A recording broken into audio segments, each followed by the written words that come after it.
You are now tuned in to DUBSTEP FBI.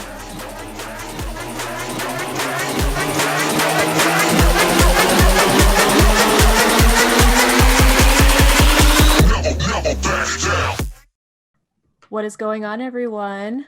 My name's Yessie. I'm Chrissy. We have Nazaar on the mic today.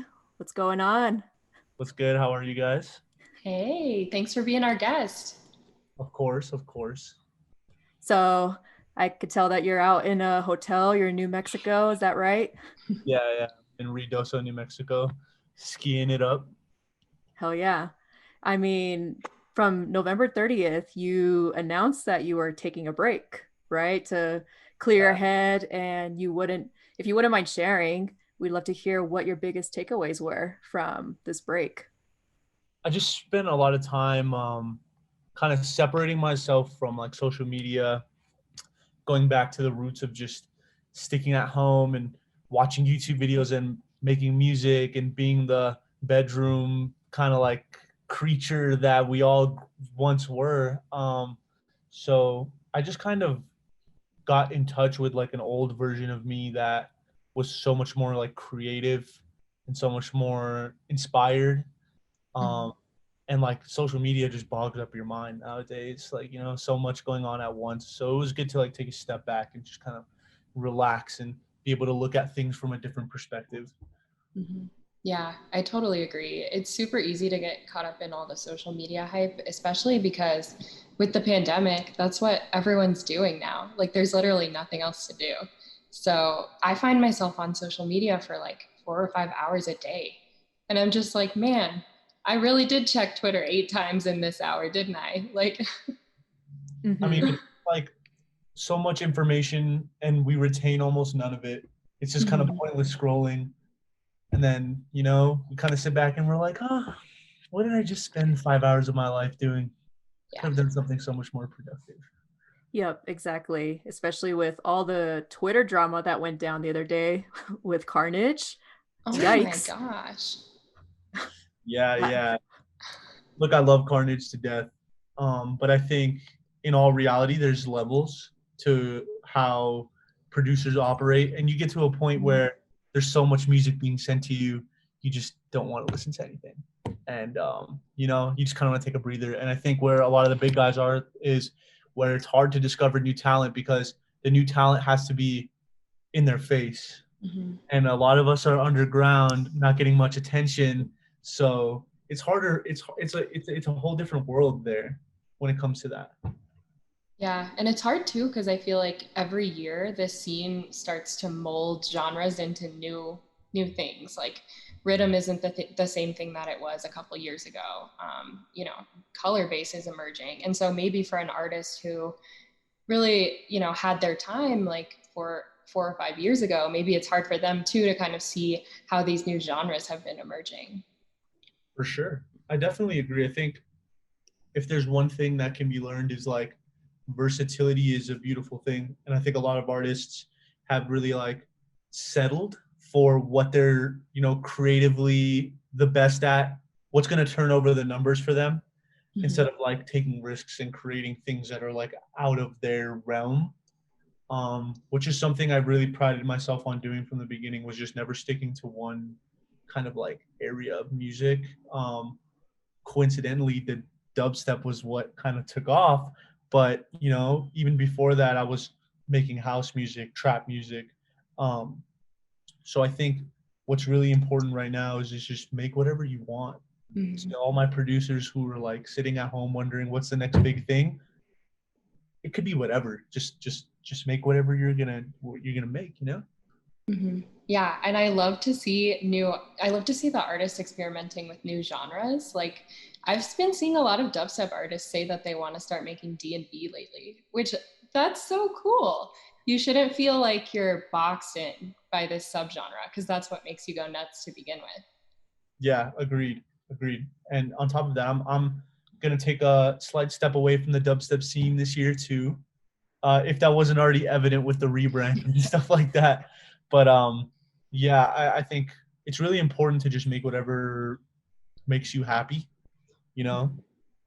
That's a really important thing that Skrillex has kind of made evident, is that you can tell it's a Skrillex song, but no Skrillex song ever sounds exactly the same as another song. Yeah. So I think what I've really wanted to do this year is just tell more story music. I've always been someone to tell stories in my songs, even if my dubstep songs have really dramatic intros and stuff. So I'm gonna venture more into emotional, kind of like tell a story type music and see what happens. So recently, I mean, we had already talked about it. You stepped away from social media, but then you now have this new eye symbol, which I mean, I've seen around like on your mixes, like the evil eye season, you have like this sort of obsession with the eye, I feel like. Yeah. So, what does this mean to you?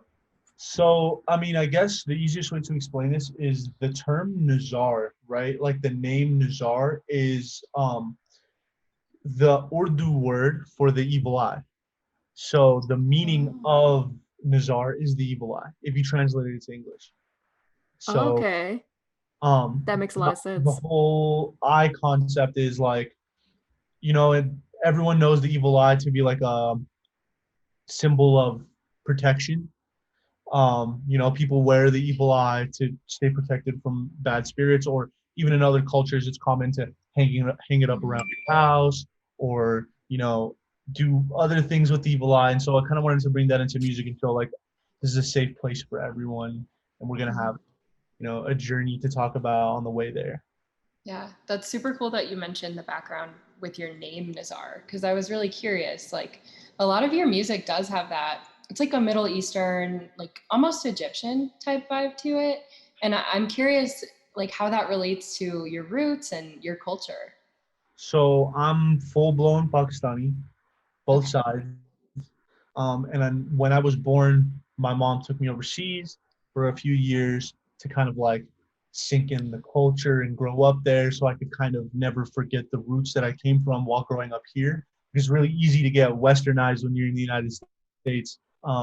So both my parents being from Pakistan, it kind of like really seeped into my music, especially when it came to the dubstep stuff, because it was just easier to tell more of a story with like the Middle Eastern instrumentation and stuff like that. It was really cool. But now I think we're moving forward from that and doing some cooler Mhm. stuff. Yeah, that's awesome. I know, like, and going back to the evil eye too, I'm Greek. And so seeing the evil eye, I'm like, that wards off the evil spirits. So Yep. it's cool to hear about how your roots kind of connected into what your name means and that whole symbolism. And obviously now you have this whole story to tell. So we're curious, like, what's to come? Like, can you hint at any of these story elements that you've been posting about?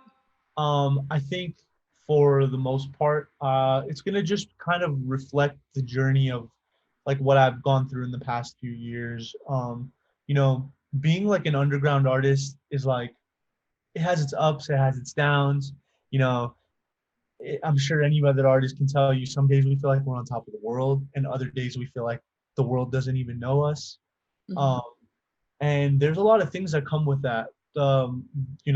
Whole fluctuation of emotions and personal relations and the way things change in life overall. And I think I really want to tell the story of what it was like to go through that inside of the music, and kind of just see if it translates for the most part. Yeah, that's awesome. Well, we're super excited to hear that because I think a lot of other artists go through that too. As you mentioned, being in the underground, it's like you're constantly working every single day to like be better than who you were yesterday. But sometimes you post something and it doesn't get any traction, or you feel like no one cares about what you're doing when it means so much to you. And so I think that story is something that a lot of people will relate to. I hope so. I mean, it's something that a lot of my friends go through. I go through. I'm sure anybody who's just started any sort of venture goes through. So it's kind of good to know that you're not alone in that aspect. hmm Do you have any shows lined up for this year yet? Or do you even think shows will be back I to have, normal at I all have, anytime soon? I mean, as far as I know, I don't have anything booked up yet. And if I do, it'll be like on social media and stuff. But I think the smartest thing right now is to just kind of stay at home, work on music, and let the shows come back to us when the time is right and everything is like, perfect. um it's going to be hard to enjoy a show with so many rules and restrictions. And I think, either we adapt or we will, but it's just time to like stay home. I've been touring for a year and a half nonstop right before this. It was a really good break, so I'm not sure how soon I would want to just jump back out on the road again. Yeah, agreed. I feel like a lot of people are kind of jumping right into the shows where I'm like we're about to cancel the trip that we have planned to Europe in May because there's no way that all of us are going to have both doses of the vaccine by then, if they even let us into the country.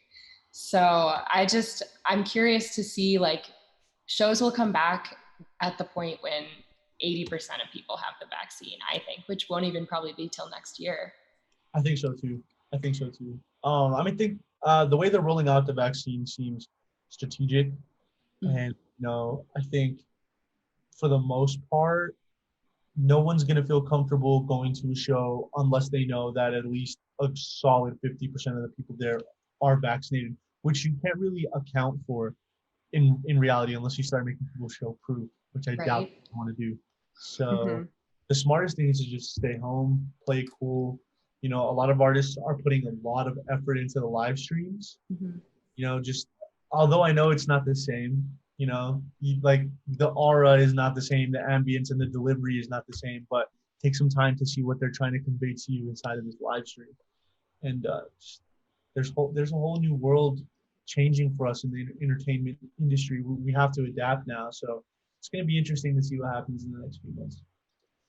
I mean, that's what I love about this EDM community is that, despite everything that happened and it hit our industry the hardest, everyone has found ways to still come together, whether that's, having Zoom meetings like this and having virtual rave-a-thons, live streams, Q&A panels, having Instagram live streams and just talking to their fans. Like everyone has really found ways to just, stay afloat and, you know, Yeah, stay connected with their fans. So that's what I love about this community. definitely like the game. Yeah, the dance music producers and more or less pretty much anyone who's like kind of adapted has done really well in terms of adapting Mhm. to like, making sure the fans know that they're still there, what they're up to. Even though I might not be playing shows right now, here we are. We're doing some insane stuff. So and especially inside of dance music, these guys are getting really creative, and it's really awesome to see. Yeah, and it's kind of ironic too, because we tell people like DUBSTEP FBI was founded out of the pandemic. We wouldn't be as successful as we are if we didn't have that captive audience, like sitting in front of their phones and stuff. But we found it's a really good way to engage with people. I mean, yes, we went from, you know, being at the Excision show, trading candy and like hugging each other and all that, to being all in four separate houses and zooming in live to the Slander set or what have you. So it's definitely helped us grow, I think. And it's also helped us find new ways to communicate with each other, which that's never going to change. Like you always have to be constantly adapting in this world of technology that we have. So I personally have learned how to do Zoom interviews a lot better since the pandemic started. We've become Zoom experts. Yeah. Two, geez, yeah. No, I think what's really dope is that now our communication is so much more meaningful because we took for granted the presence of another human being, and like how much time we would spend with another person just didn't mean as much. And now here we are in a pandemic where we can't see our best friends, or we can't see our you know grandparents or what have you, and now everything just becomes so much more valuable. These Zoom meetings become much more valuable, and things are just have completely shifted. And I think even though some people may not agree, I think it's a beautiful thing that we have come together more than we ever have before because of this pandemic, which is insane. Yeah, I agree completely. Like yesterday was my mom's birthday, and I'm actually in quarantine right now. Normally, Yessie and I are together side by side, but I'm in quarantine right now. And so I had to miss my mom's birthday. But they called me, they FaceTimed me as they were starting to light the candles, and we all got to sing happy birthday. And I led it, but they sang along with it. And then my brother was holding the phone, so it felt like I was right there at the table with her when she was blowing out the candles. And then I got a screenshot of it, and it's just a different way to do things. Like, it's sad I can't be with them, but it really warmed my heart, and it made me realize how special it is that we can actually do that with them. And stay in communication. Yeah, versus not being able to see them at all. Yeah, yeah, and I think that in itself will change a lot of how artists interact with each other when things come back, because a lot of us were just starting to get to know one another through the touring circuit. And once the pandemic hit, it was kind of like ceased being able to see one another, you know. So in that in itself will, I guess, will make everything so much more valuable. Seeing your family is valuable, seeing your friends is valuable, and so it's just, I found so much beauty in this darkness that we have in front of us. It's more about making the best of a bad situation. Yeah. Yeah, and like Chrissy was saying, I'm in quarantine. This is a virtual room for anyone who's watching the video of this. But I unfortunately got hit with COVID, so I've just been locked in my room, and it's learned to make me appreciate more of just being outdoors and actually having face-to-face interaction with my friends. And how do you feel? Is everything like, do you feel super sick at all whatsoever, or you just?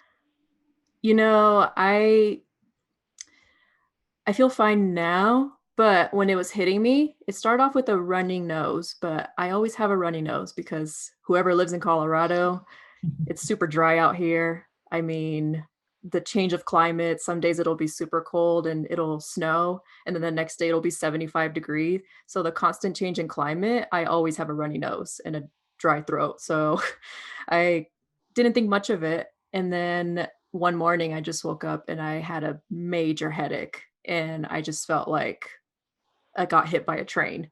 So I was pretty much bedridden all day because I just felt really weak and tired.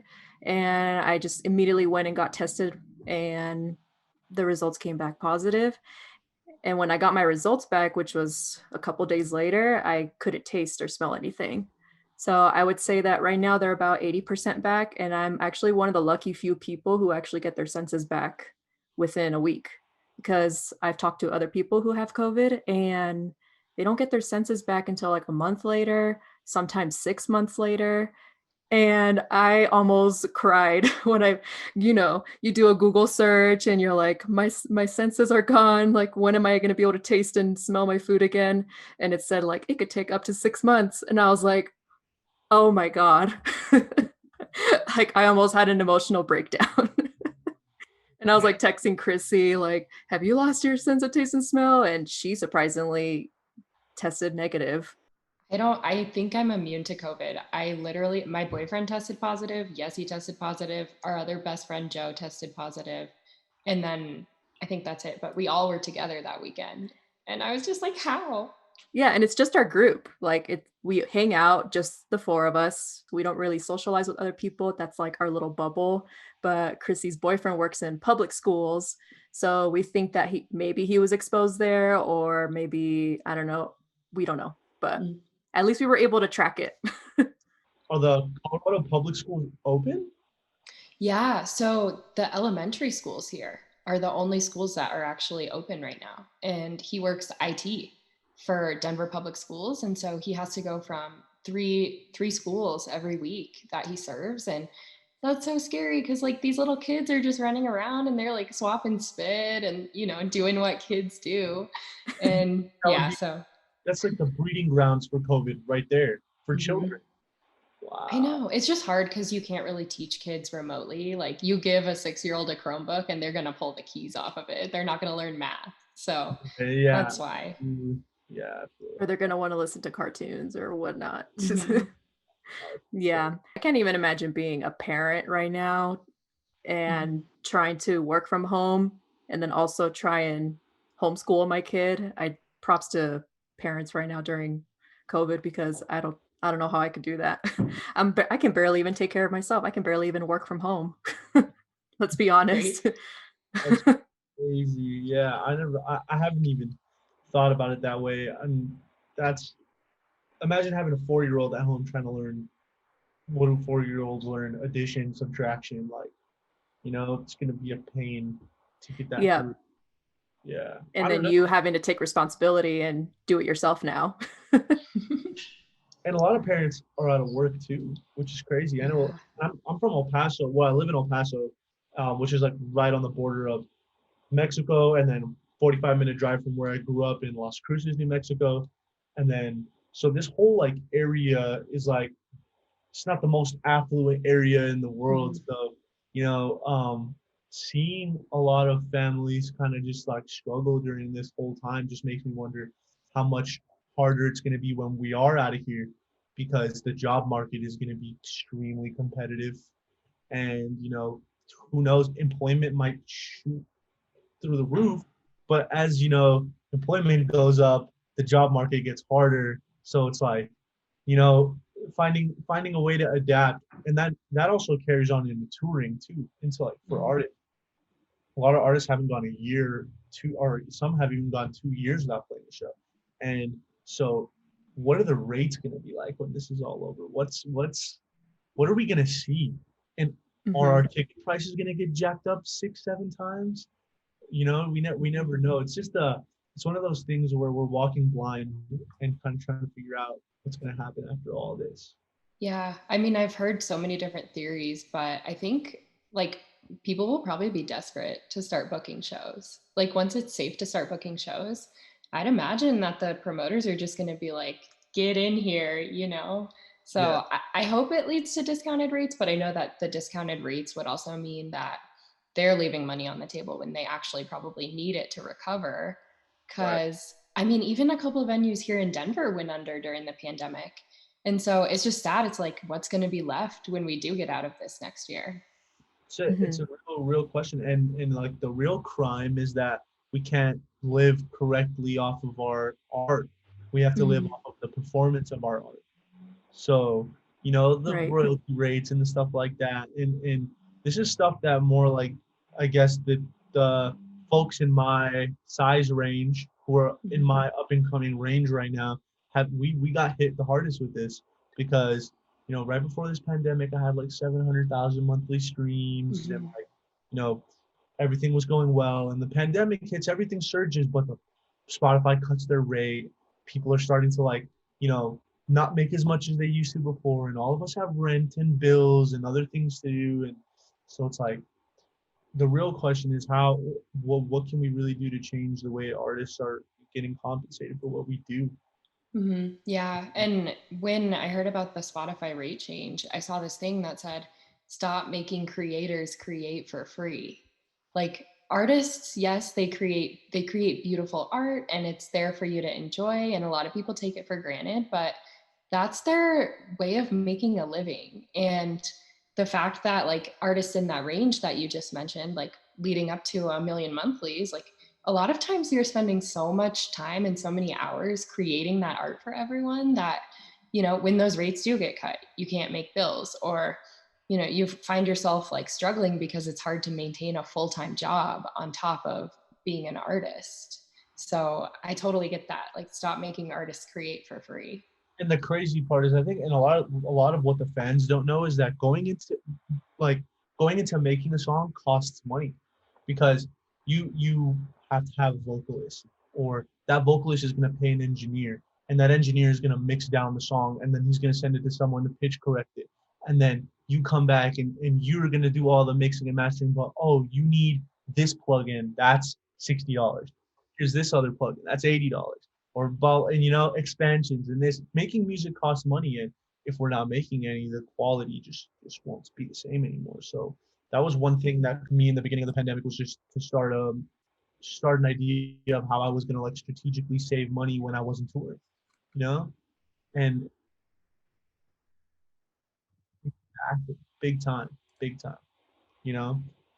Right before this, I was about to go on tour with Carnage and the ATLians and a few other folks, and it was going to be a crazy tour. I was literally like 1 week out of my first tour date when everything got canceled simultaneously.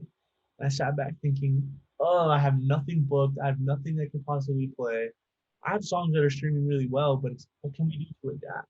So it was really definitely treacherous. But I think we're going on to the long stretch now. It might we might not have shows back until like the fall of this year, but I would be grateful if we have them by the fall of this I totally agree.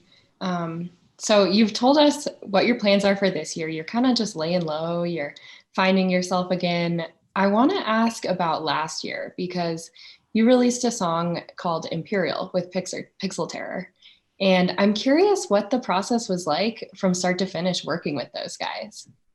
So all Pixel Terror, great group of friends. Arya and Bentley, awesome folks. I met Bentley like 3, 4 years ago, through Facebook randomly, and we had never actually met in person until he was. Oh no, actually, until I was heading to LA to play a space yacht show, and Space Yacht, shout out. yeah, huge shout out to space yacht. I Bentley pulled up to that show and I brought him on stage with me to play a song and we went back to his apartment and kind of sifted through ideas and we couldn't find anything that would work at that time. So I spent like a year building these demos up for what would be the Legacy EP, which was gonna come out on Never Say Die. But Never Say Die had picked a separate set of songs, and I had these older set of songs sitting here. So I sent them off to a few friends, and Bentley actually came to El Paso for a show that got canceled. And we ended up sitting in the studio for a day, and we found this project file, and we were like, "Yo, we have to work on this." So we started working on it. It took about a month of back and forth, but they're so creative and like so immersed inside of creating these cool sounds that I learned a lot off of Bentley, and his sound design process. And it was just like really, really fun to work with them. And we came out with Imperial and it was just like this perfect dynamic between us. Yeah, that's so cool. I was watching them do a production stream the other night and he was like zoned in and he was just making this sick pool house banger. You know, it was like something you would hear at like the pool party in Vegas. But yeah, they're so talented. We're super excited to see where this year takes them. Yeah, they're those guys are gonna be awesome and they're always doing something creative and they always have something up their sleeve. So you just gotta watch out for it. Mm-hmm. They're awesome. Always coming out with the bangers. Always, always. Mm-hmm. Cool. Well, I think this is a good time to jump into our favorite part of the show. It's called the lightning round. So we're just gonna spit some questions at you and just answer as quickly as possible. So, Chrissy, do you want to get started?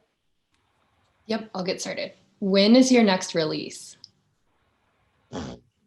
Sometime late February or early March. I can't say yet. Ooh, that's right around the corner.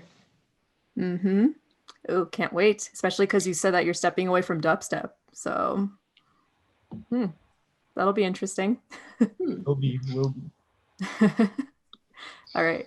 What city are you most excited to play in after the pandemic? Denver, for sure. Hey, Yeah, 303, baby. you and your girlfriend will have to hit us up when you guys are out here. We'll show Yeah. you. We'll show you a good time. Yeah, it will be awesome. It will be super awesome. What country would be your dream travel destination? Bali, Indonesia. Ooh, Yeah. I went there almost 2 years ago. Absolutely amazing. I want to go there so bad. It looks beautiful, and I just want to see the clear water in my face. That's it. oh, you'd have to do the floating breakfast. For sure. For sure. Yeah, floating breakfast was one of the highlights, and scuba diving with manta rays was awesome. That sounds so much fun. Mm-hmm. Okay. If you could collab with any one artist, who would it be that you haven't collabed with? That I haven't collabed with? Eptic. Eptic would be super sick, and he's like one of my idols. I love that guy. Yeah, Eptic would be epic. Mm-hmm. All right, Nazaar, what's your favorite animal? I'm a real big fan of giraffes. Yes. Real. Ooh, this is off topic, but have you heard there's a hotel in Kenya. It's like this really cute little boutique hotel, but you sit by the window and there's giraffes that literally stick their head through the window and they'll eat off your plate. Like that's the whole No purpose way. of it. Yeah. I'm booking the trip there right now. Yeah. Like Right. literally Google Kenya giraffe hotel or something, and you'll see all these pictures from influencers and YouTube videos. It's pretty popular. I think that's the only reason why I would ever go to Kenya is to go to that hotel. Yeah.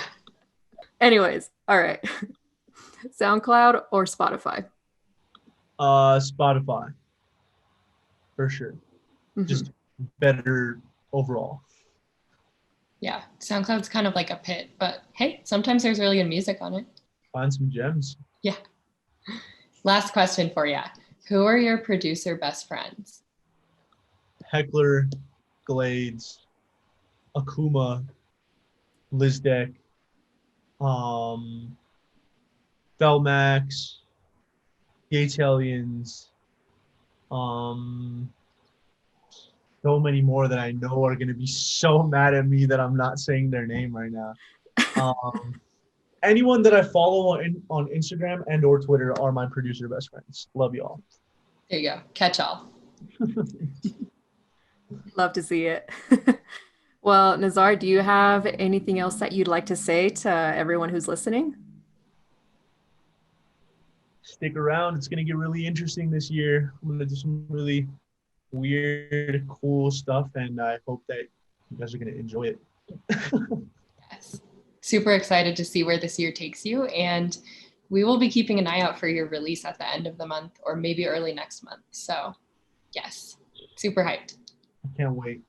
Awesome. Well, for everyone who's listening, thanks again for joining in on another episode of the Filthy Beat Inspectors. It was great having you on the show, Nazar. Super excited to hopefully have you in Denver soon when things go back to normal and once it's safe to do so. But hope you all stay safe out there. Don't get COVID. Please wear your masks, sanitize your hands, and we'll see you all at the next rave, whenever that is.